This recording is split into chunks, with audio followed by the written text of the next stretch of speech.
Fala comigo, por favor, ore assim, diga: Senhor Jesus, eu reconheço que Tu és o dono da minha vida. E eu quero declarar que esse coração Te pertence. Ele está aberto para aprender, para ser transformado.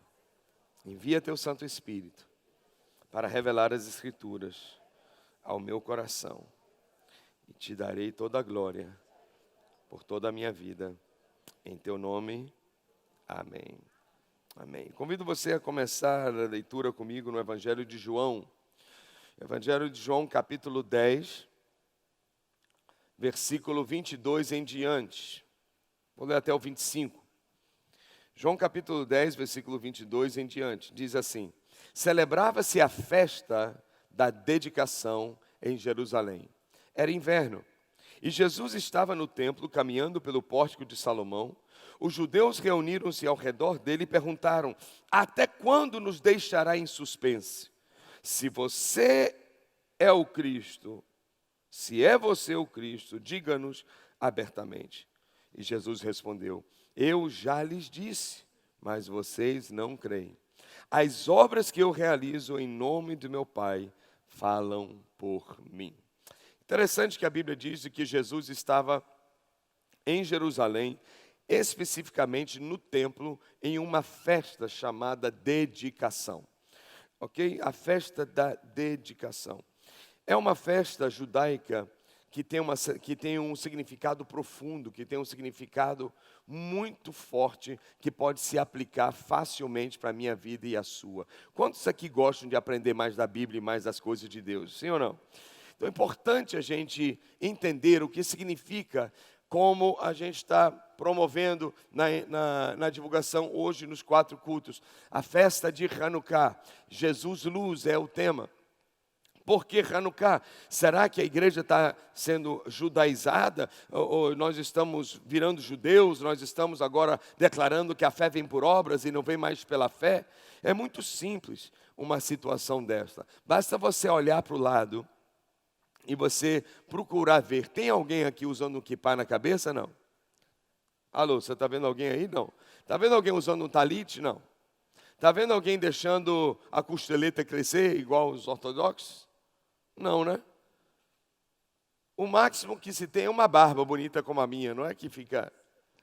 Mas se nós quiséssemos ainda ser igual aos ortodoxos judeus, deixava a barba descer até cá embaixo. Então não tem nada a ver com essa questão de dizer estamos voltando à velha aliança. Não, estamos aproveitando a Bíblia e uma circunstância do calendário bíblico para a gente aprender mais sobre a Bíblia. Agora, qual é a importância de aprender sobre essa festa? Bem, primeiro que João capítulo 10 fala a respeito dela. Porque a palavra dedicação significa Hanukkah no hebraico. O Hanukkah no hebraico significa o quê? Dedicação. E ele tem um entendimento histórico para o povo judeu. Se você já teve alguma Bíblia, vou falar os mais novos aqui na fé. Se você já teve alguma Bíblia de papel, antigamente as Bíblias no papel tinham páginas em branco entre o Velho Testamento. Eram como 4 páginas em branco. Por que isso?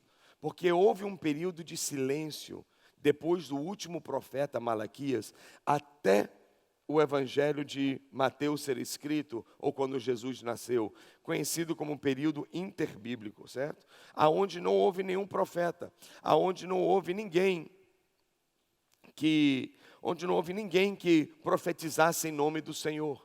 Mas foi justamente no meio desse período de silêncio profético em que algo poderoso aconteceu na história dos judeus e na história de Israel. Qualquer enciclopédia vai trazer os fatos a respeito dessas coisas.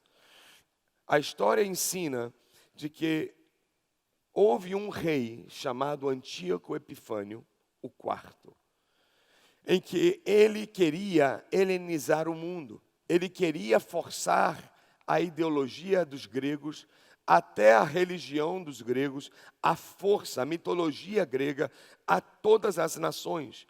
E como a Judéia estava debaixo do reinado desse povo, esse império seleucida, certo? Que é a região da Síria atualmente. Esses sírios chegaram até a Judéia e invadiram a cidade de Jerusalém. E quando chegaram ali, vieram com muita violência, vieram com muito derramamento de sangue. Foi horroroso o desastre que aconteceu ali. E muitas pessoas fugiram para os campos.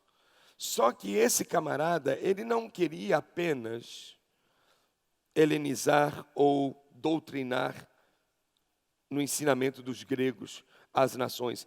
Ele queria desmoralizar a religião das outras pessoas. Falando de intolerância religiosa. Ele realmente entrou no templo, olha o que ele fez. Ele entrou na capital, entrou no ícone da religião e da fé dos judeus, que é o templo, e ao invadir o templo, ele colocou como posso dizer assim, um ídolo. Ele colocou uma imagem de um deus grego, que é o deus Zeus. Já ouviu falar de Zeus, não já? Ao colocar o deus Zeus dentro do templo, isso já foi uma afronta terrível para o povo local, para o povo de Deus. Mas além disso, ele sacrificou porcos no altar do Senhor. E nós sabemos que os porcos dentro da cultura judaica são considerados animais imundos, ou seja, não fazem parte da dieta, como se chama kosher. Ele não é um animal para o consumo. Então ele, sabendo disso, fez essa afronta e derramou sangue não só fora do templo, dentro do templo, matando pessoas e depois sacrificando porcos. E assim contaminou aquele lugar. Isso aconteceu no ano 167, tá? 167 antes de Jesus nascer. E assim esse pessoal começou a dominar e começaram a governar. Proibiram a adoração, proibiram leitura da palavra, proibiram até a circuncisão dos bebês que nasciam. Nada em relação à religião do povo hebreu poderia acontecer. Até que chegou um momento em que uma família se levantou como líderes e encabeçou uma revolta. Finalmente, um dos filhos dessa família, chamado Judas, conhecido como Martelo, um cara que era duro, chamado Judas Macabeu, ele liderou a última guerrilha, só que foi uma guerrilha de camponeses, pessoas que se juntaram com o que tinham na mão, foice, arados, pedaços de pau, qualquer tipo de lança, para lutarem contra um exército treinado, um exército violento, com escudo e com espadas. Só que um milagre aconteceu. Esse pequeno grupo de camponeses venceu o exército dos seleucidas. E assim conseguiram expulsar aquela presença inimiga. E ali eles começaram um processo de lavagem espiritual. Não é? Aqui na Bahia fala muito da lavagem, né? A lavagem do bom fim.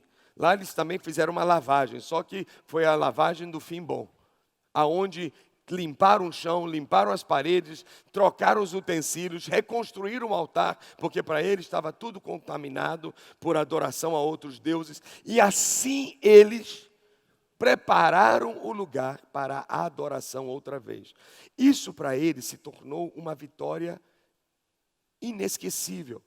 Virou um feriado nacional. Entrou no calendário civil da nação. E a partir dali, a história diz de que eles celebraram uma festa por uma semana inteira. E assim tornou-se um costume, todos os anos, deles adorarem a Deus e agradecerem, porque o templo que um dia foi contaminado pelo inimigo, foi tomado de volta para louvor e adoração ao Senhor, Deus de Abraão, de Isaac e Jacó. Quem entendeu pode dizer amém. Ok, essa é a história de Hanukkah. Certo?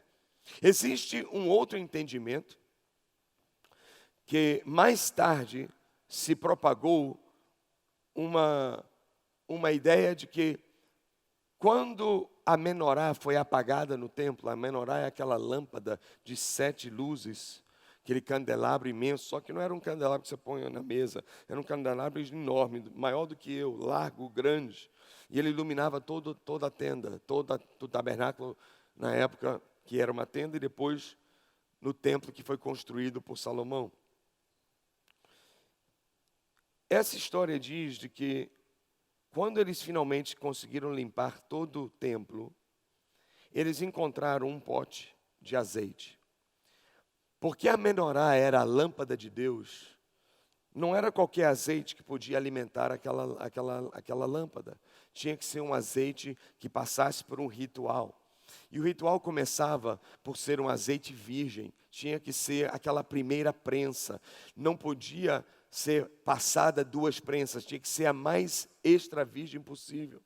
E assim eles iam, colhiam as azeitonas, faziam o processo da prensa, depois o ritual espiritual, cerimonial, para preparar o azeite, finalmente para receber um selo do sumo sacerdote.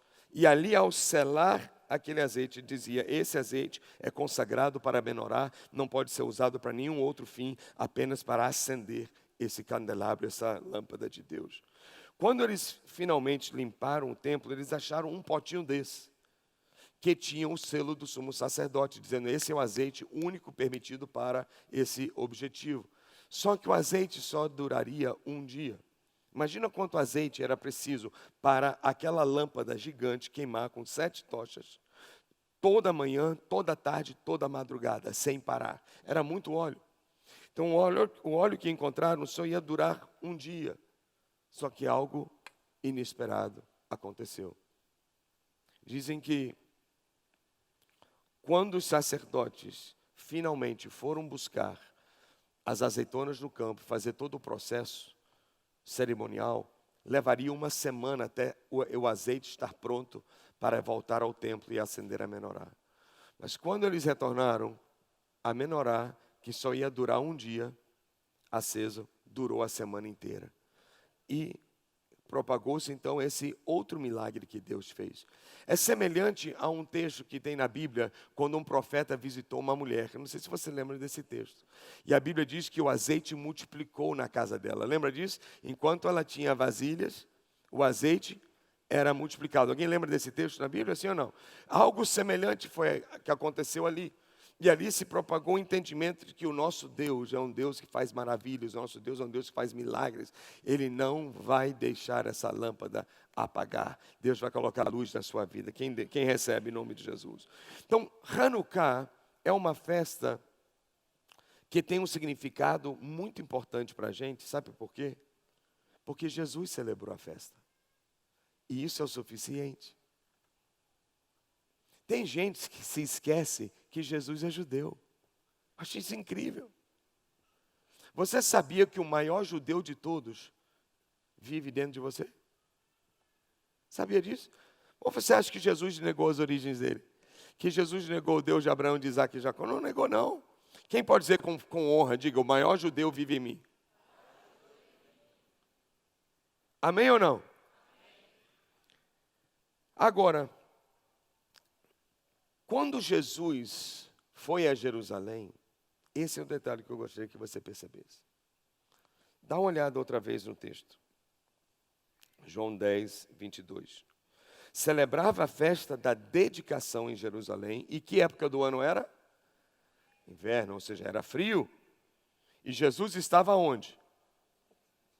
No templo, justamente no templo, que é o lugar, o epicentro de toda a história dessa festa. Agora, pensa comigo.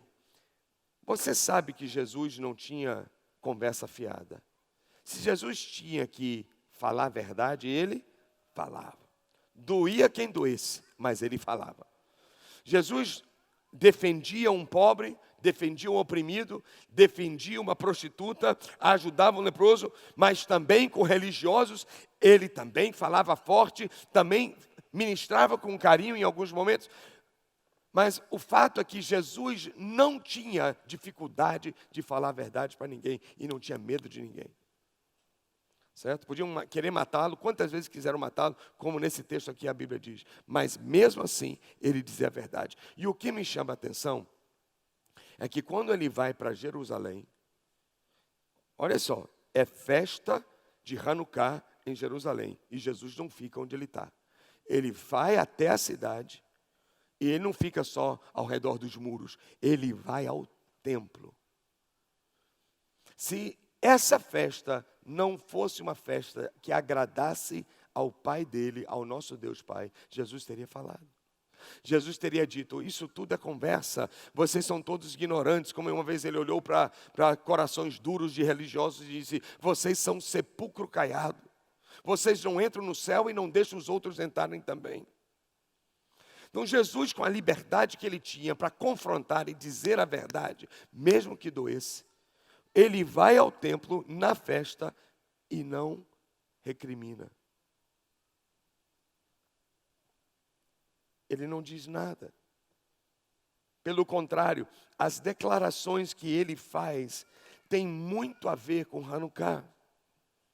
Primeiro, o texto que a gente leu, pelo menos nessa porção, fala de um momento em que judeus vieram para Jesus e disseram assim, Jesus, fala logo, revela para mim, você é ou você não é o cara?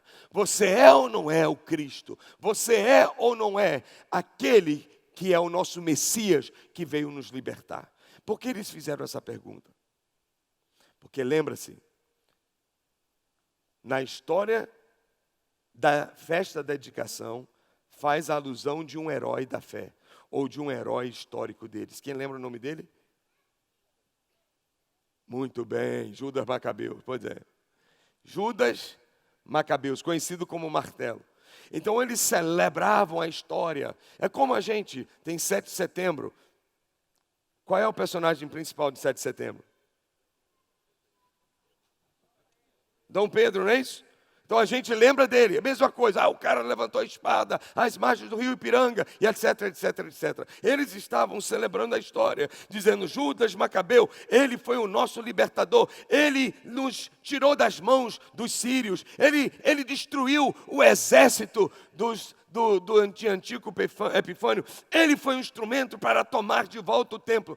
Ou seja, eles estão contando a história, eles estão narrando os fatos. E eles agora olham para Jesus e pensam, você também é um Judas Macabeu da nossa história, ou da nossa geração.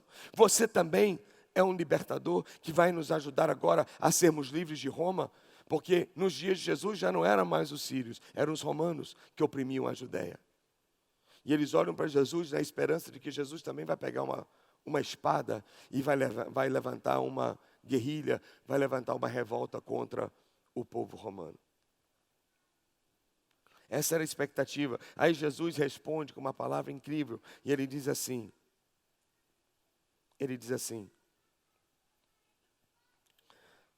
Eu já falei antes quem eu sou. E vocês não acreditaram.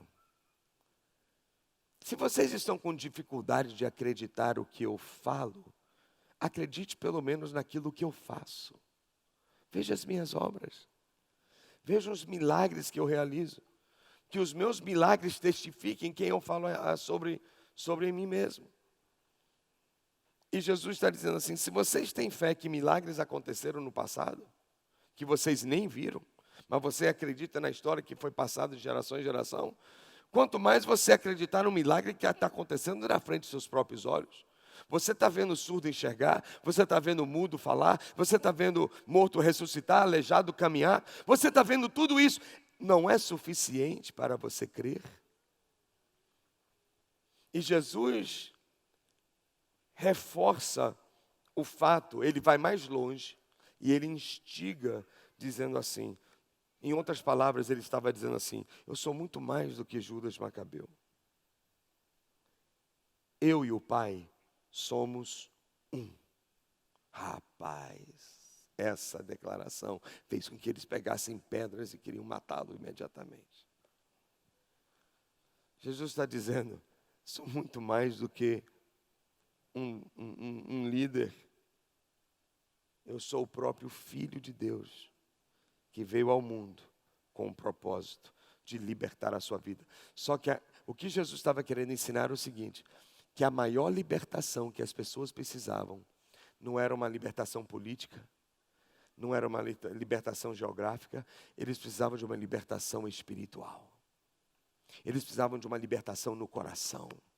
E quantas pessoas estão aqui hoje que também admitem que precisam de uma libertação na sua vida? Levante a mão.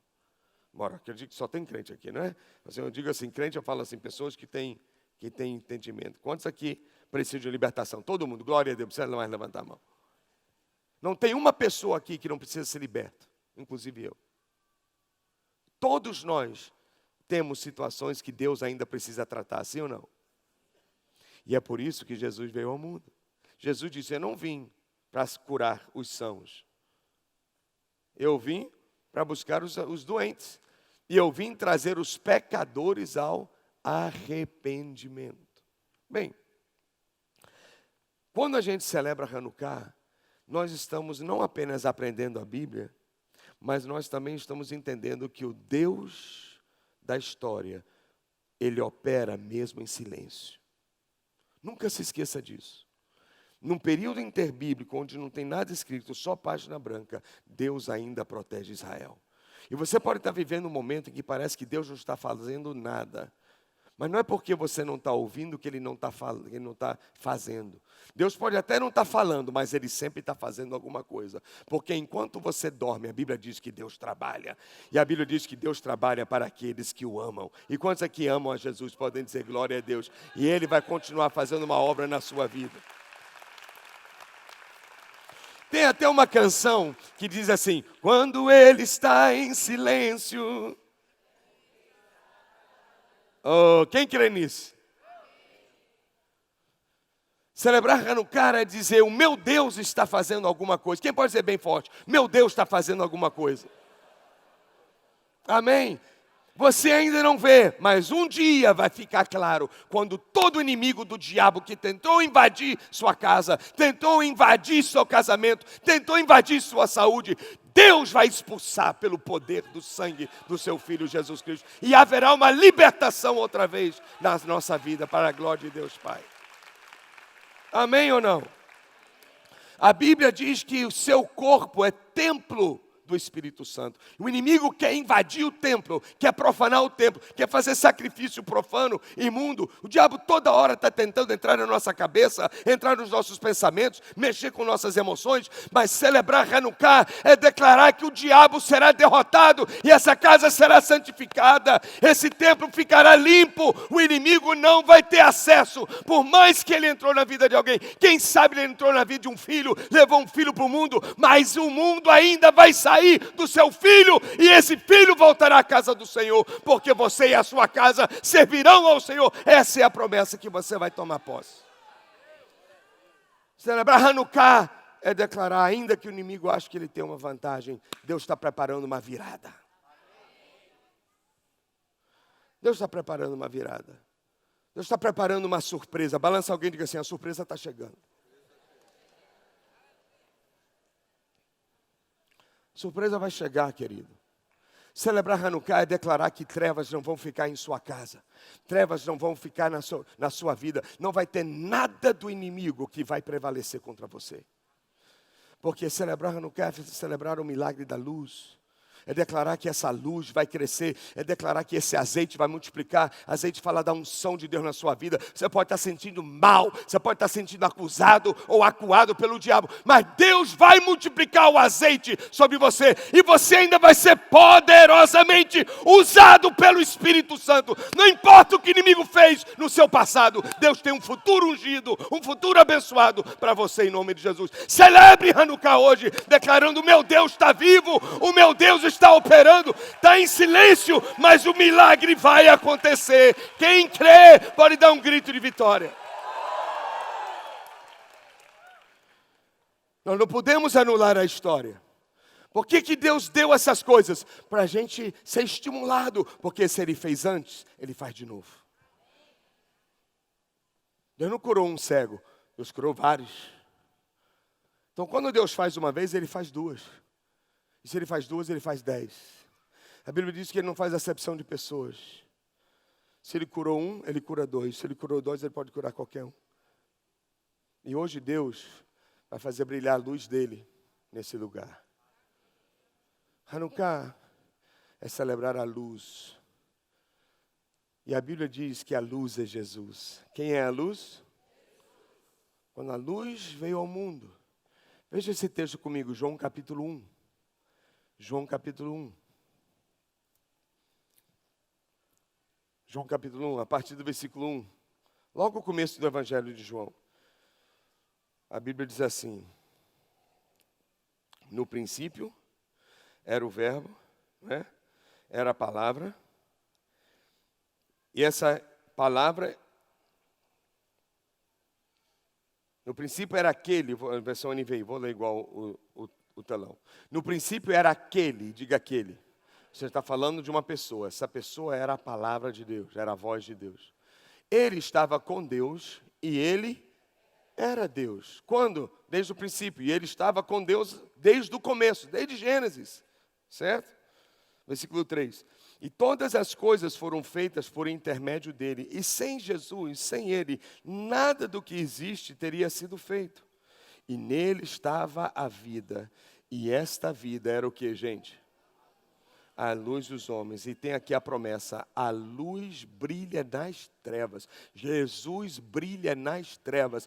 E as trevas da sua vida não vão derrotar a luz de Jesus. Não importa o que o inimigo faça, ele pode fazer bozó, ele pode espernear, ele pode gritar, ele pode fazer o que for, mas na sua vida as trevas não prevalecerão, porque onde a luz chegou, não tem como mais prevalecer o inimigo. Não tem como, não há como. O poder da luz é muito grande. Se faltasse luz aqui agora e ficasse um breu aqui dentro, basta alguém ligar um celular, que é o suficiente para todo mundo enxergar. Assim é a força da luz, foi Deus que criou assim. E Jesus veio ao mundo justamente no mundo em trevas. A Bíblia diz: a vida estava em Jesus. E Jesus é a luz dos homens, e a luz brilhou no meio das trevas. Ou seja, os homens estavam em trevas. As trevas estavam dentro do homem.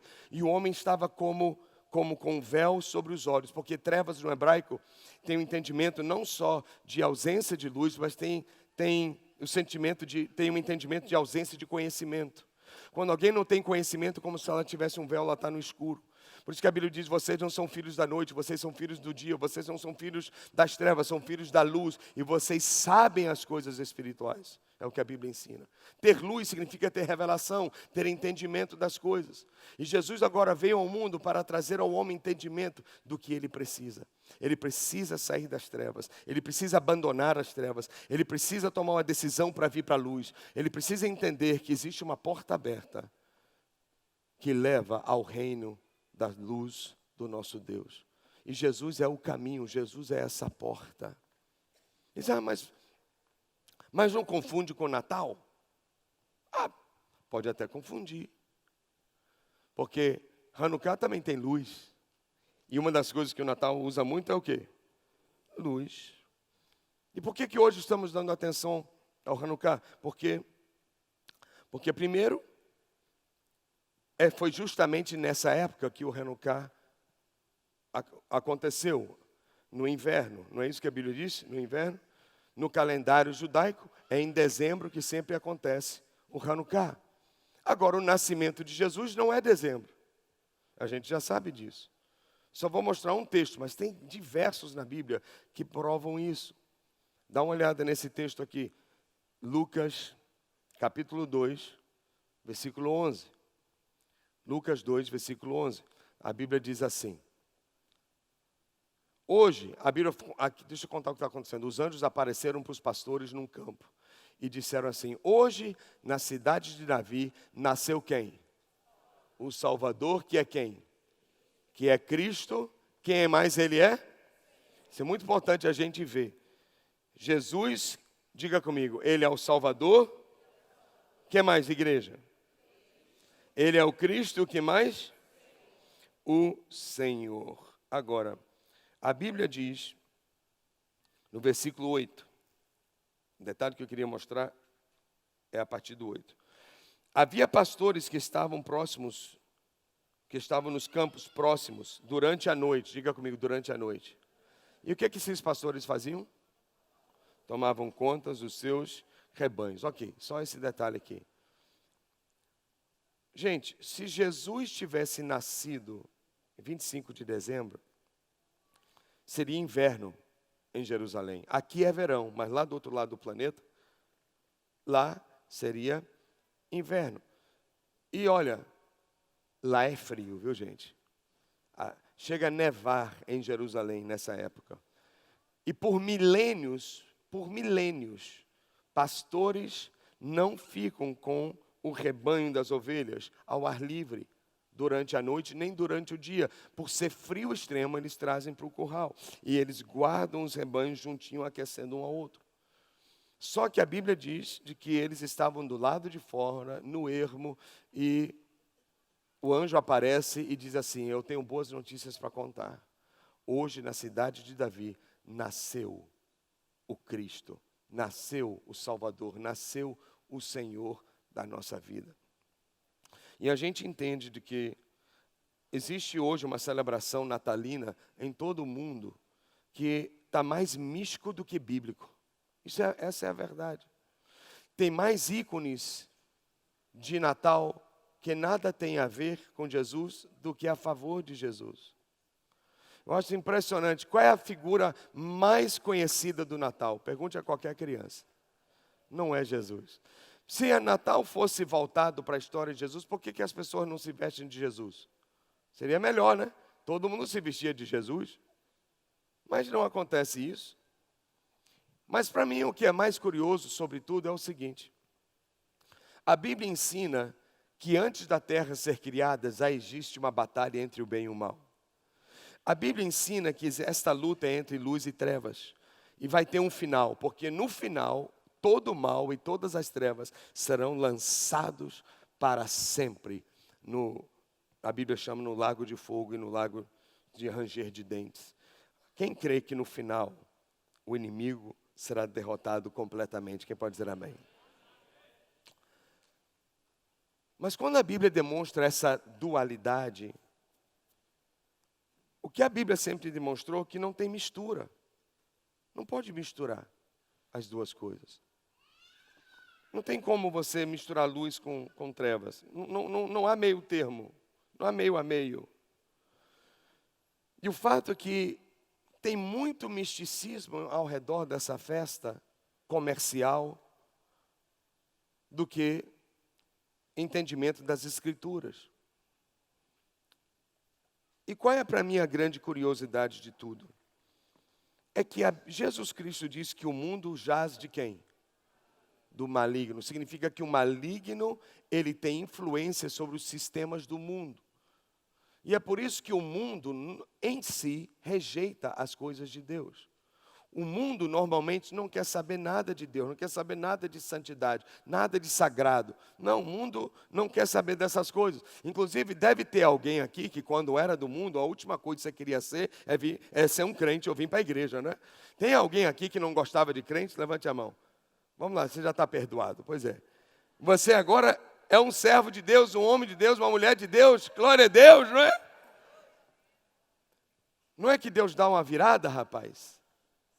Não é que Deus muda as coisas? Agora, a pergunta aqui é, se esse Natal fosse algo da expectativa de Deus, por que o mundo todo celebra?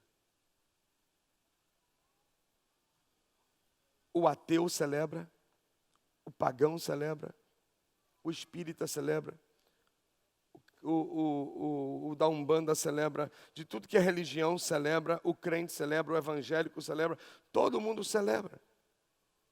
Normalmente, quando uma coisa é separada por Deus, o mundo diz, eu não quero.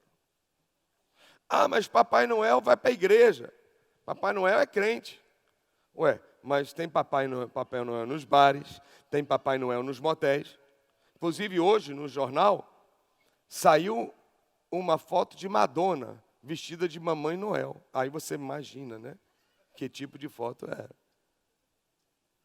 Quer dizer, até Madonna. Então se Madonna faz, então deve ser. Faz sentido o que eu estou falando?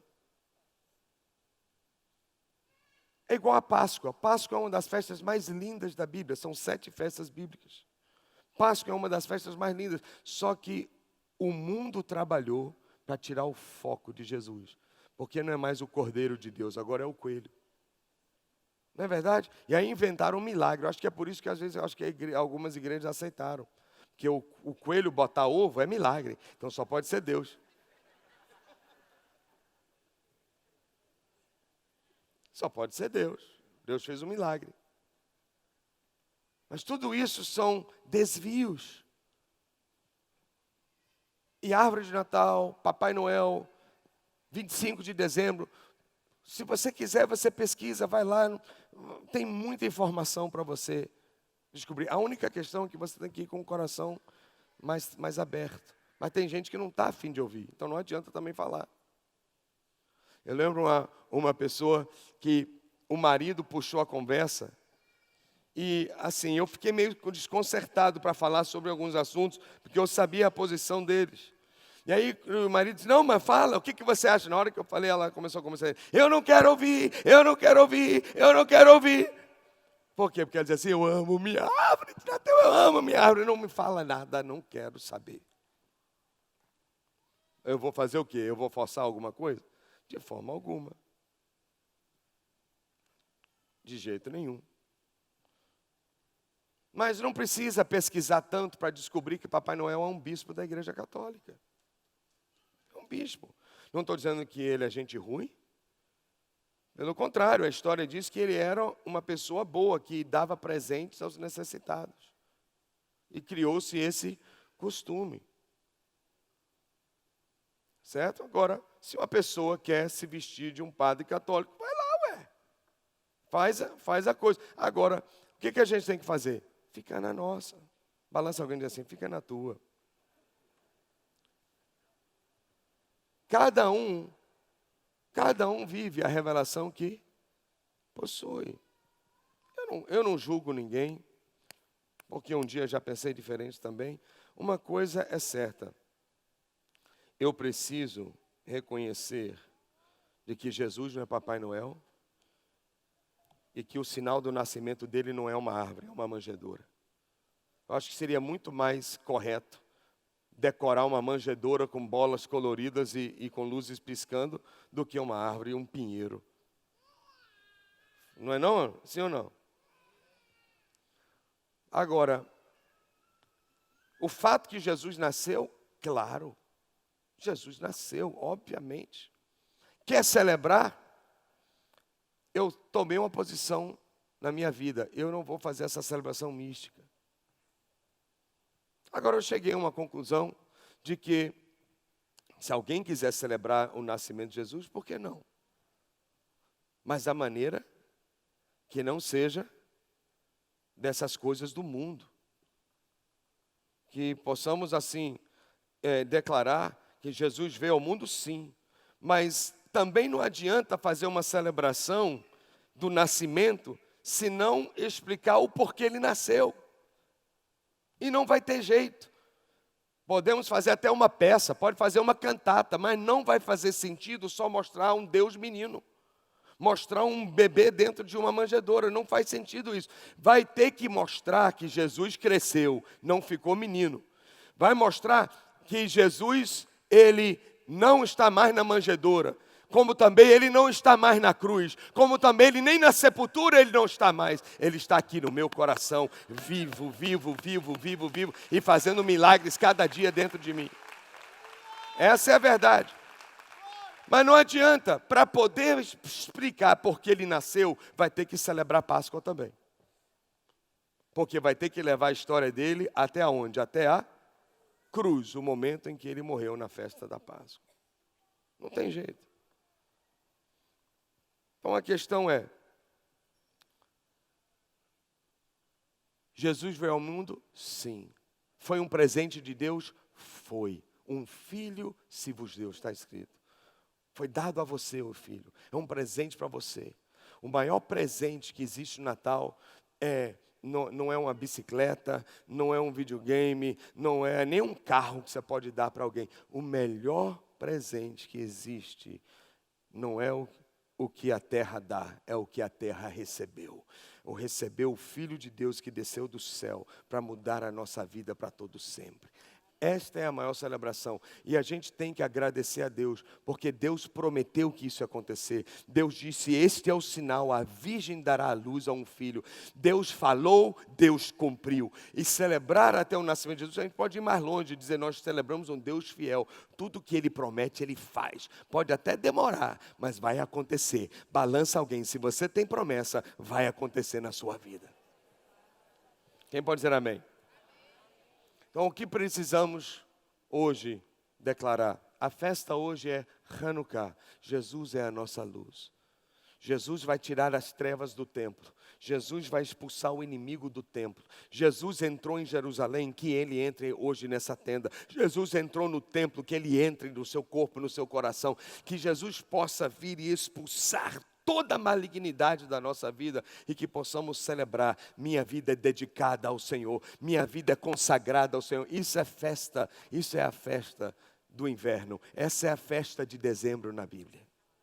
Quem entendeu, levante a mão, pode dizer amém.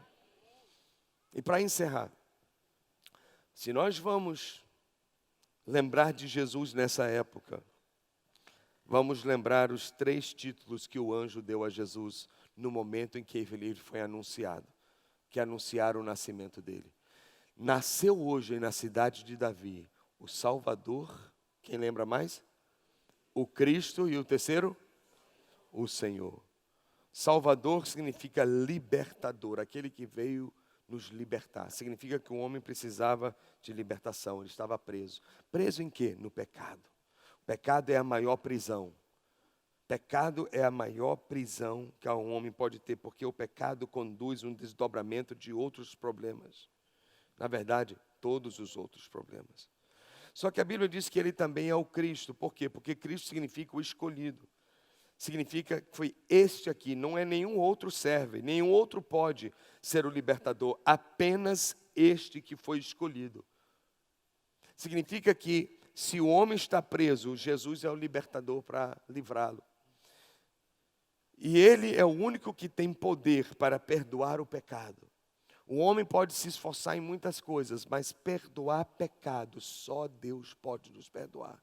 A gente pode fazer muitas coisas boas, mas a Bíblia ensina que nenhuma boa obra vai te salvar. Se você está aqui hoje à noite garantindo a sua eternidade, que você é gente boa, que você nunca matou, que você nunca roubou, que você nunca desejou mal a ninguém, você está em maus pedaços. Com toda a franqueza eu estou te falando isso. Porque você está baseando a sua salvação no seu mérito, achando de que coisa boa que a gente faz anula as coisas ruins que a gente faz. E a Bíblia ensina que nenhuma obra boa anula uma má. Nenhuma. É impossível o homem salvar a si mesmo. Vamos dizer juntos? É impossível o homem. Pois é, a Bíblia diz que um pecado é suficiente para estragar tudo. Um só. Aí o cara diz, estou lascado, eu tenho mais de um. Pois é, está mesmo. Está todo mundo lascado. Mas aí, graças a Deus. Quem pode dizer graças a Deus? Graças a Deus por Jesus. Porque Jesus veio salvar a nossa vida. Como?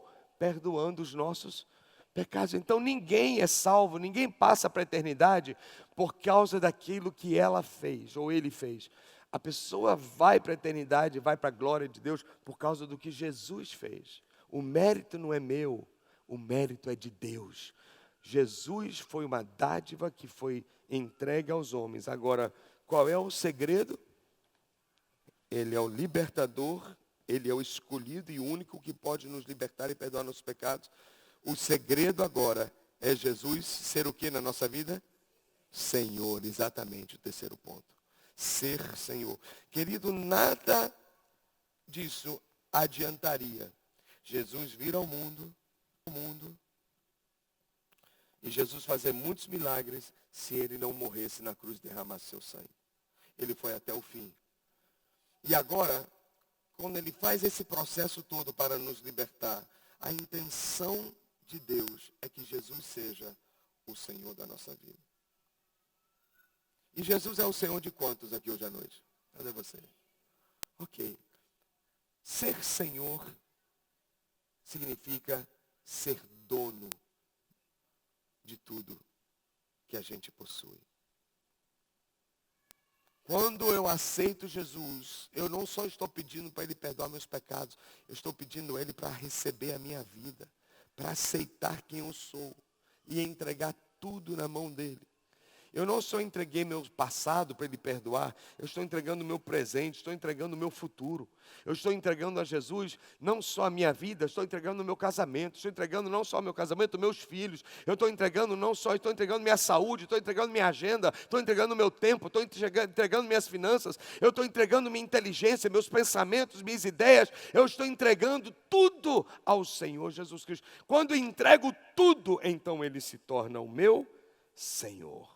E agora eu estou na mão dele e se cumpre a festa de Hanukkah, quando Jesus declara nessa festa: aquele que está na minha mão, ninguém arrebata. Não tem diabo, não tem demônio, não tem capeta, não tem nada. Ninguém arrebata essa vida que está na minha mão. Quem pode usar a mão e aplaudir ao Rei dos Reis, ao Senhor dos Senhores, Jesus Cristo de Nazaré? Balança alguém e diga assim: você está protegido. Por favor, olha para outra pessoa e diga assim: você está em boas mãos. Então a questão é Jesus ser o Senhor da nossa vida. E eu concluo com esse entendimento. Ouça bem, por favor. Libertador, o ungido e o Senhor. Quanto mais Jesus for o Senhor da sua vida, mais libertação você vai experimentar. Se tem situações que eu reconheço que eu não estou liberto, significa que Jesus não alcançou o senhorio ainda naquela área da minha vida. Então esse é um processo diário, é um processo constante. Porque vamos ser francos, vamos ser sinceros. Jesus está no nosso coração, mas não é toda a decisão da nossa vida que a gente consulta a Deus. E tem coisas que a gente até sente que Deus está pedindo, mas a gente não quer. E a gente faz do nosso jeito, sim ou não? Alô? Eu estou falando com anjo só aqui ou gente comum, gente normal? Ou seja, o processo do senhorio de Jesus é uma conquista. E à medida que a gente se entrega ao senhorio dele, mais libertos nós seremos de muitas coisas. Agora, só pelo fato da gente se entregar a Jesus, uma libertação já começa. Eu queria que você desse um testemunho. Quantos aqui poderiam levantar a mão e dizer que desde que Jesus entrou em sua vida, Ele já libertou você de muita coisa? Graças a Deus. Então você que está aqui hoje à noite, eu espero que essas mãos levantadas falam mais alto do que toda essa pregação que você ouviu. De que Jesus é a luz que retira as trevas da nossa vida. E tem muita gente aqui que pode dizer: é verdade. Por isso a Ele a glória, a Ele louvor para todo sempre. Quem pode dizer amém, amém e... Então vamos ficar em pé, vamos agradecer ao Senhor por esse momento precioso. Esse momento maravilhoso. Quem pode erguer os dois braços em direção ao Senhor Jesus? E eu vou pedir a você, com os dois braços levantados, seus olhos fechados, eu vou pedir a você para começar a agradecer a Deus por tudo que Jesus já fez até aqui na sua vida. Quanta mudança Ele já fez. Eu gostaria que você pontuasse. Que você dissesse: Senhor, eu sei que Jesus me mudou nessa área.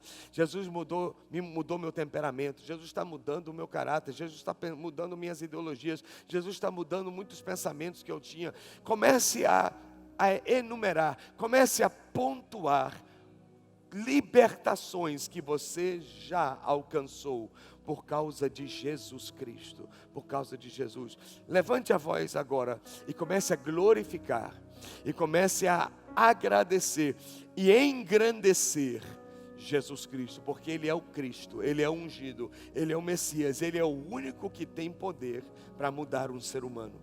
Ninguém mais tem poder para mudar outra pessoa. Ninguém muda ninguém, só Deus muda alguém. Só Deus muda uma pessoa. E nós levantamos as mãos para Jesus hoje, para reconhecer que Ele é o responsável pela minha transformação. Ele é responsável pelas mudanças do meu coração.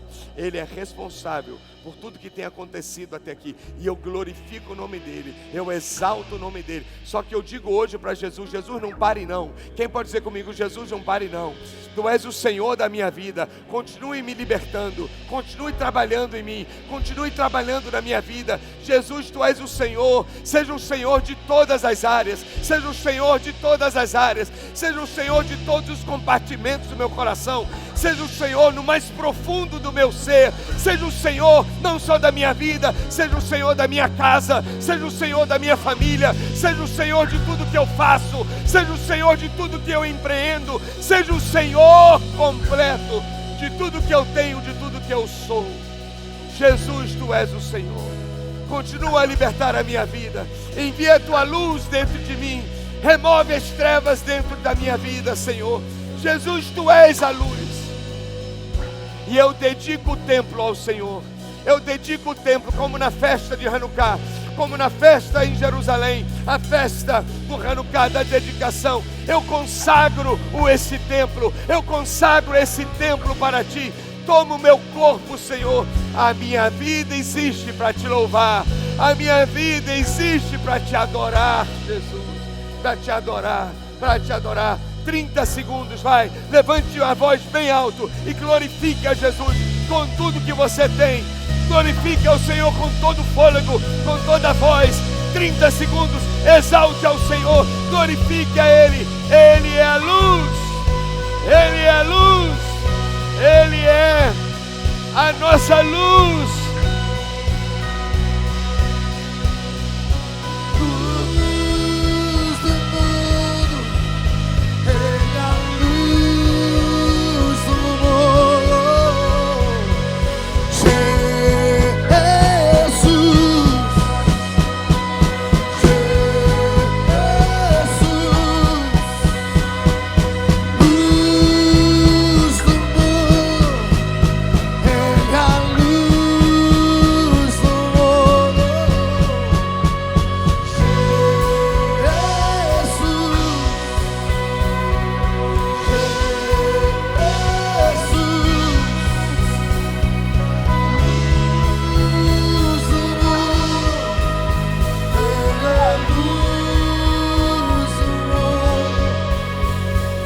A você colocar mais uma vez a mão sobre o seu coração, e eu proclamo a luz de Jesus iluminando a sua vida. Eu proclamo a luz de Jesus iluminando sua mente, seus pensamentos, iluminando também suas emoções, seus sentimentos.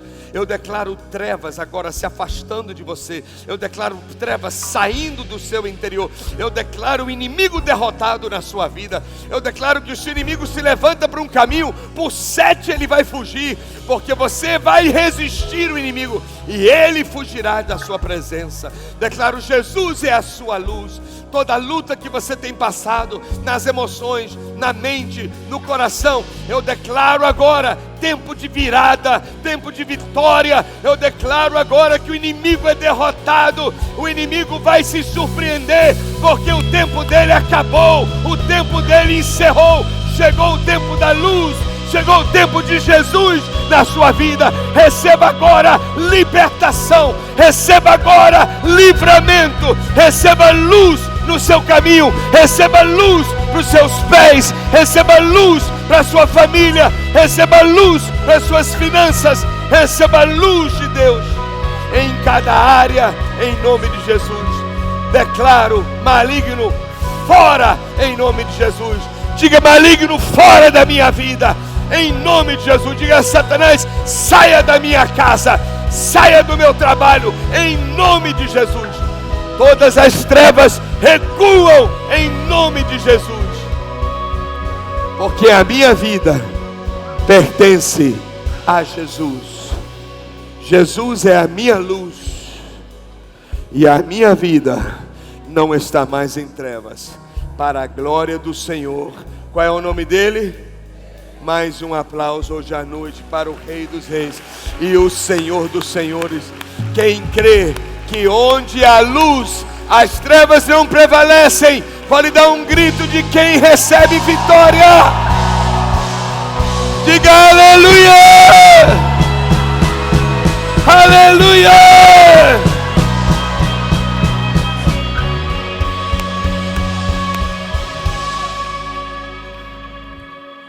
Se você olhar para alguém agora, você vai ver um brilho na vida dela. Veja a luz na vida de alguém, porque a presença de Deus está aqui nesse lugar. Diga para o seu amigo, seu irmão, com fé, diga assim: o inimigo sempre vai se surpreender, porque Deus sempre vai se levantar e vai escrever uma nova história para ser contada por muito tempo. A sua vida está na mão de Jesus. Amém, amém, amém. Glória a Deus. Deus te abençoe, te guarde. Agora, conselho final. Esqueci de dar mais cedo. Pastor, o que a gente faz? Fizeram uma janta aí de Natal, eu vou ou não vou? Vai, rapaz. Você vai perder aquela comida boa? Leve um sorrisal ainda. Desde de manhã eu estou falando. Leve um sorrisal. Coma, curta a sua família, se divirta com eles. Mas não vai lá como religioso. Há anos eu ensino isso. Não entra lá repreendendo as coisas, vendo demônio. Tem um demônio ali, tem um demônio ali. Nada, não faça nada disso não. Você entra lá, se quiser orar, vai no banheiro quando ninguém está te vendo e vai lá, faz uma oração. Mas ame a sua casa, celebre. E se ninguém lembrar de Jesus, peça a palavra, peça uma oração. E diga assim: olha, dizem que Jesus nasceu nessa época. Não precisa dizer que ele não nasceu. Não precisa criar polêmica. Dizem que nasceu nessa época. Então, se ele nasceu, ele veio com um propósito. E o propósito dele é transformar a nossa vida. E eu quero fazer uma oração que Deus possa nos transformar cada dia mais. Amém? E que Ele seja sempre o centro da nossa casa. Quem pode dar mais um aplauso? Te amo, no amor de Jesus. Um abraço forte.